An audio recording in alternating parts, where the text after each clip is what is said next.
अंततः प्रभु श्री राम के जन्म का समय आ गया।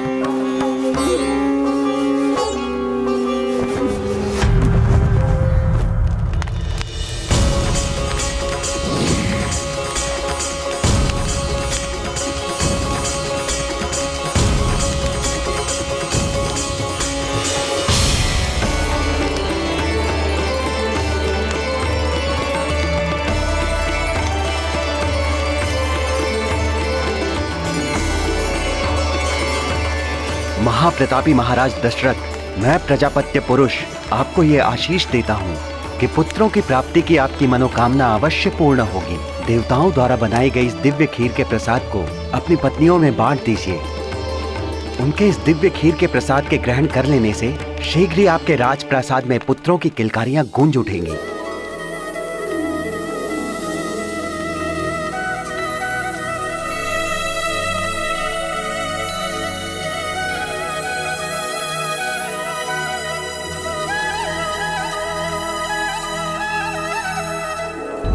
फिर क्या हुआ ज्ञानदायिनी माता? फिर राजा दशरथ ने खीर के दिव्य प्रसाद को अपनी रानियों में बांट दिया और परिणाम स्वरूप रानी सुमित्रा ने लक्ष्मण और शत्रुघ्न और रानी केकई ने भरत नाम के पुत्र को जन्म दिया और माता कौशल्या को प्रभु विष्णु जी के नर अवतार प्रभु श्री राम की माता बनने का सौभाग्य प्राप्त हुआ।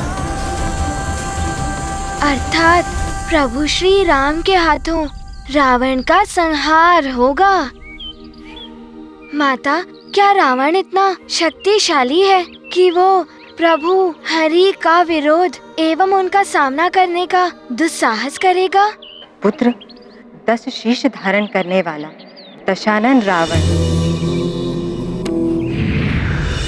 जन्म से ही अत्यंत बलशाली है। ओम नमः शिवाय शिवाय शिवाय। वेदों के समुचित ज्ञान ने उसकी शक्ति में और भी वृद्धि कर दी है। वो प्रकांड पंडित है। भगवान शिव के महान भक्तों में उनकी गणना होती है। बाबा भोलेनाथ से उसे अति प्रचंड खड़ग चंद्रहास भी प्राप्त है। महापंडित, महान शिव भक्त, ये तो एक महान पुरुष के गुण है माता। हाँ पुत्र, जब इन गुणों का सम्मिश्रण दुष्टता एवं अहंकार से हो जाए तो व्यक्ति महादानव बन जाता है। और इस महादानव रावण ने किसी भी शत्रु से स्वयं को सुसज्जित रखने के लिए मेरे स्वामी प्रभु ब्रह्मदेव की घोर तपस्या की और वरदान प्राप्त किया कि कोई नर या वानर ही उसका वध कर सके। परंतु वाली से हुए संघर्ष में पराजित होने और एक वानर से सामना होने के पश्चात उन्हें ज्ञात हो गया कि नर या वानर उसका संहार करने में भी सक्षम हो सकते हैं। मृत्यु का भय उसे पुनः सताने लगा। पूर्व काल में प्राप्त उस वरदान से वो असंतुष्ट हो गया। फिर उसने क्या किया माता? उसने ठान लिया पुत्र कि वो अमृत प्राप्त कर अमृतत्व को प्राप्त करेगा। जीवन और मृत्यु के चक्र से मुक्ति पाकर सदा जीवित रहेगा। इसी आशय से वो पुनः सृष्टि के सृजनकर्ता प्रभु ब्रह्मा जी की घोर तपस्या में लीन हो गया। ओम ब्रह्मदेवाय नमः। ओम ब्रह्मदेवाय नमः। ओम ब्रह्मदेवाय नमः। ओम ब्रह्मदेवाय नमः। ओम ब्रह्मदेवाय नमः। ओम ब्रह्मदेवाय नमः। ओम ब्रह्मदेवाय नमः। ओम ब्रह्मदेवाय नमः। ओम ब्रह्मदेवाय नमः। ओम ब्रह्मदेवाय नमः। ओम ब्रह्मदेवाय नमः। ओम ब्रह्मदेवाय नमः। ओम ब्रह्मदेवाय। दशानन रावण, अपने नेत्र खोलो बस। प्रणाम सृष्टि के रचयिता प्रभु ब्रह्मदेव, आपके दर्शन पाकर आपका यह भक्त कृतार्थ हुआ। तुम्हारा कल्याण हो पुत्र।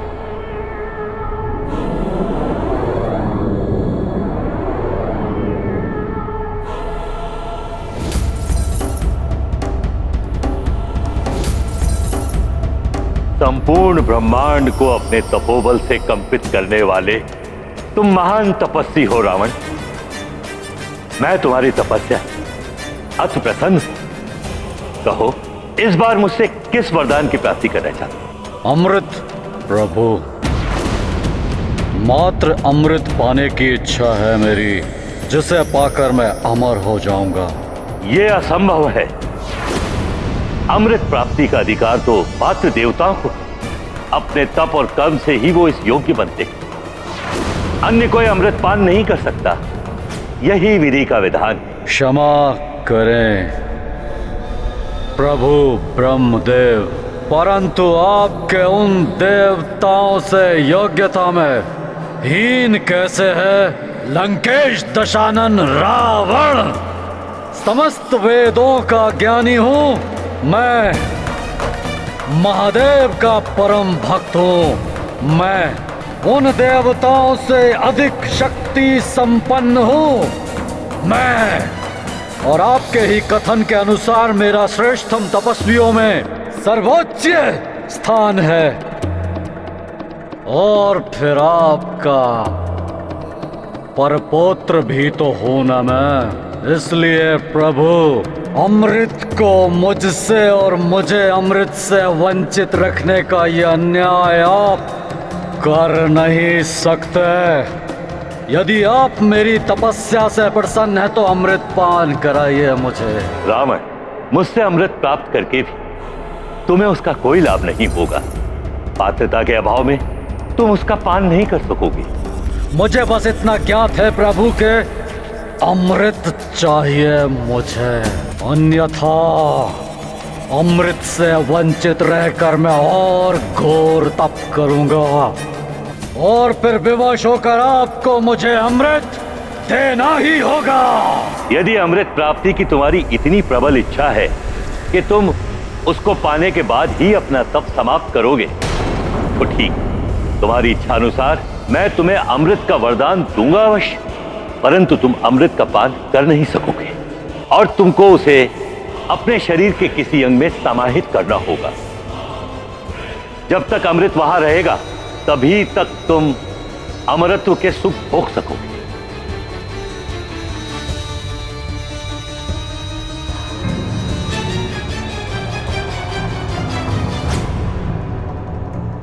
उत्तम, अति उत्तम। धन्य हो गया दशानन रावण, आपका ये वरदान प्राप्त करके प्रभु धन्य हो गया। मैंने विचार कर लिया है प्रभु, आपका ये वरदान मैं स्थिर रखूंगा अपनी नाभि में। तथास्तु।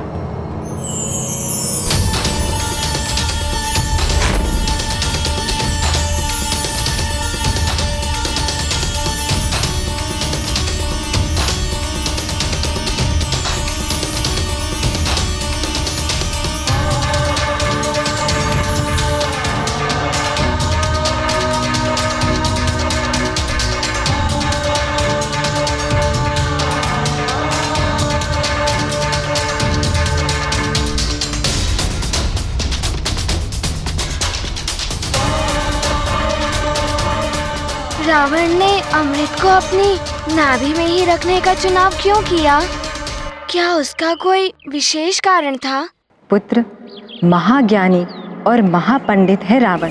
उसे ज्ञात है वेदों द्वारा स्थापित युद्ध के नियमों के अनुसार नाभि या उससे नीचे अंगों पर वार करना वर्जित है। ऐसा वार करना घोर पाप माना जाता है। इसीलिए अपनी नाभि में अमृत छुपाकर रखने से रावण और सुरक्षित हो गया, क्योंकि जो योद्धा उससे धर्मोचित युद्ध करेगा वो उसके उन अंगों पर कदापि वार नहीं करेगा और अमृत सदा उसके शरीर में स्थित रहेगा। परंतु अमृत पाने के पश्चात रावण निर्भीज्ञ, निशंक और निरंकुश हो गया।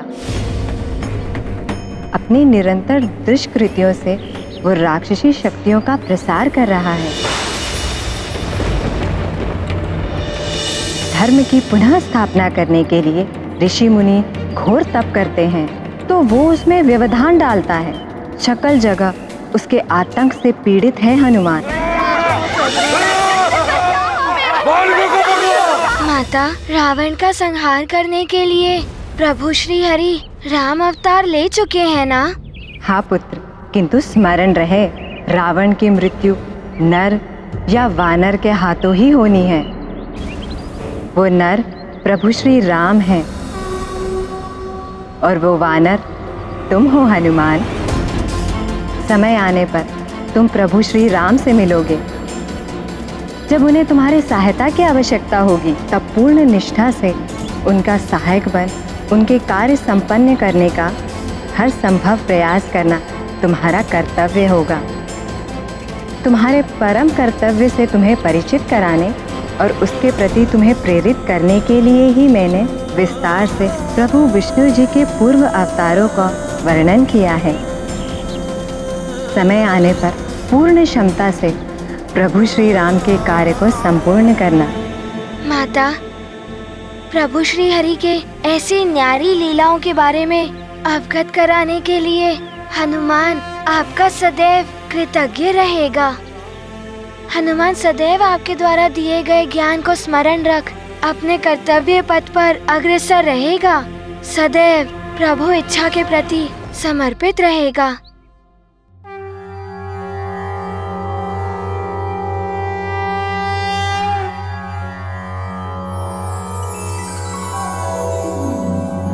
सरस्वती नमोस्तुभ्यं, सर्वदेवी नमो नमः, शान्तरूपे शशिधरे सर्वयोगे नमो नमः, नित्यानन्दे निराधारे निष्कलाय नमो नमः, विद्याधरे विशालाक्षि शुद्धज्ञाने नमो नमः, सर्वज्ञाने सदानन्दे सर्वरूपे नमो नमः, सम्पन्नाय कुमार्याय च सर्वज्ञे नमो नमः।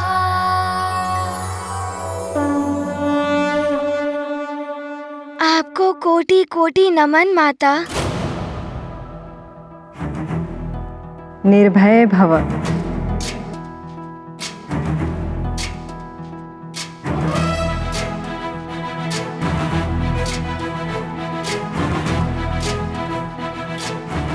प्रणाम माता। हनुमान ज्ञान गुण सागर जय कपी सति लोक उजागर, जय हनुमान ज्ञान गुण सागर जय कपी सति लोक उजागर, दूत अतुलित बल धामा, अंजनी पुत्र पवन सुत नामा, महावीर विक्रम बजरंगी, कुमति निवार सुमति के संगी।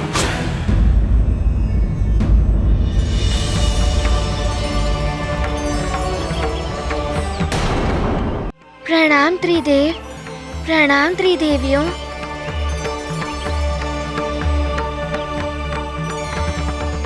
एक साथ आप सबके दर्शन प्राप्त कर हनुमान परम सुख का अनुभव कर रहा है। कल्याण हो पुत्र।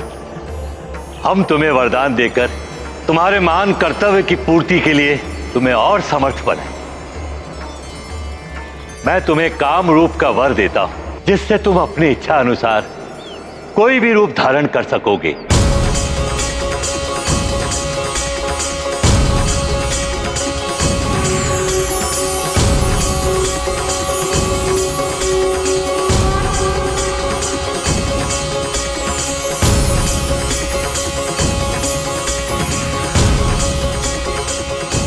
धन्यवाद ब्रह्मदेव।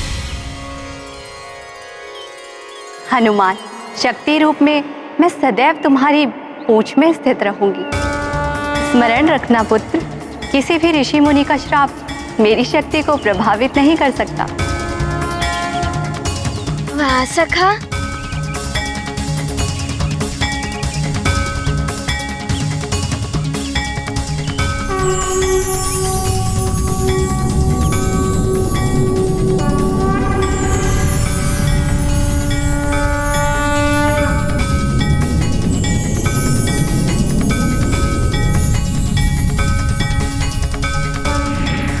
धन्यवाद माता पार्वती। पुत्र, मैं तुम्हें वरदान देती हूँ कि तुम जहाँ भी स्थित होगे वहाँ धन और समृद्धि की वर्षा होगी। मेरे समान तुम सभी की आशा और भावी शुभ के प्रतीक होगे और स्वयं प्रभु श्री नारायण की विजय पताका बनोगे।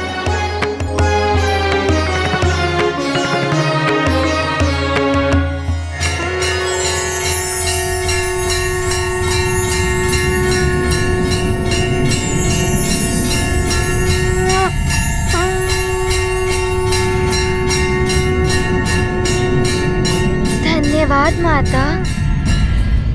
हनुमान पुत्र, भगवान शिव से तुमने ध्यान और हठ योग की शिक्षा प्राप्त की है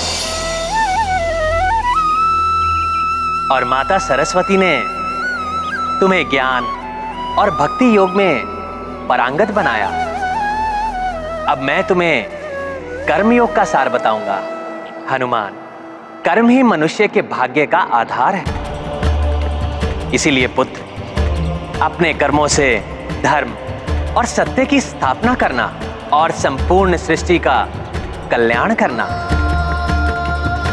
मैं तुम्हें वरदान देता हूं कि तुम ईश्वर के प्रति भक्ति और सेवा का सर्वोत्तम उदाहरण बनोगे और कालांतर में तुम्हारा इतना उच्च स्थान होगा कि तुम स्वयं ईश्वर रूप में पूजे जाओगे।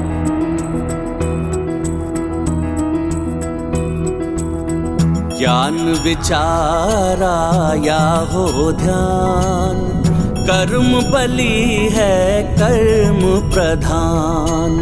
श्रेष्ठ सदा जो कर्म धरे, सोई स्थापित धर्म करे। कर्म जगत में सबसे महान, हरि हनुमत को दे ये ज्ञान। अमृत वाणी गृहित कपि, कर्म के ऊपर जग है टिकी। धन्यवाद प्रभु। पुत्र, अब मैं तुम्हें वो ज्ञान दूंगा जो पुण्य स्थल काशी में अपनी निश्वर देह त्यागने वाली पुण्य आत्माओं को मुझसे प्राप्त होता है। सभी दुखों से मुक्ति दिलाने वाला तारक मंत्र राम राम राम राम राम राम। आज से तुम इसी नाम का जप करोगे, जिसकी साधना से प्रभु श्री राम से तुम्हारा शुभ मिलन होगा, जिसके उपरांत तुम योग की अंतिम अवस्था राजयोग प्राप्त करोगे।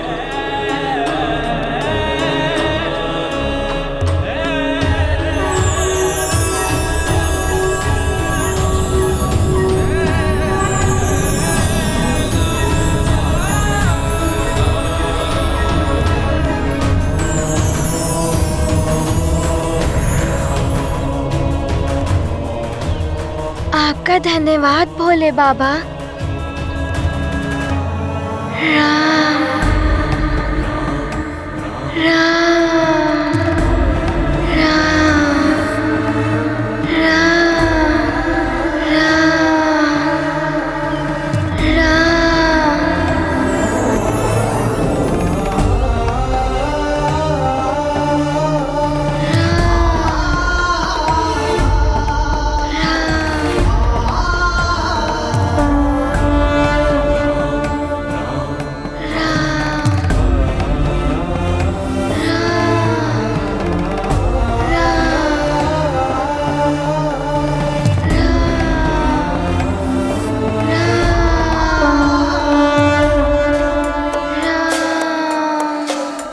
शंकर सुवन केसरी नंदन तेज प्रताप महाजगवंदन शंकर सुवन केसरी नंदन तेज प्रताप महाजगवंदन विद्यावान गुणी अति चातुर राम काज करिबे को आतुर विद्यावान गुणी अति चातुर राम काज करिबे को आतुर प्रभु चरित सुनबे को रसिया प्रभु चरित सुनबे को रसिया राम लखन सीता मन बसिया हनुमत शंख को मुख से लगायो तीनहु लोक को दियो गुंजायो शुभ दिवस आरंभ भयो शंखनाद संकेत दियो नाद सकल जग ने ये सुनी सृष्टि भई उल्लासमयी धर्म जगत में स्थापन निश्चित कर देंगे बजरंग। ये गाथा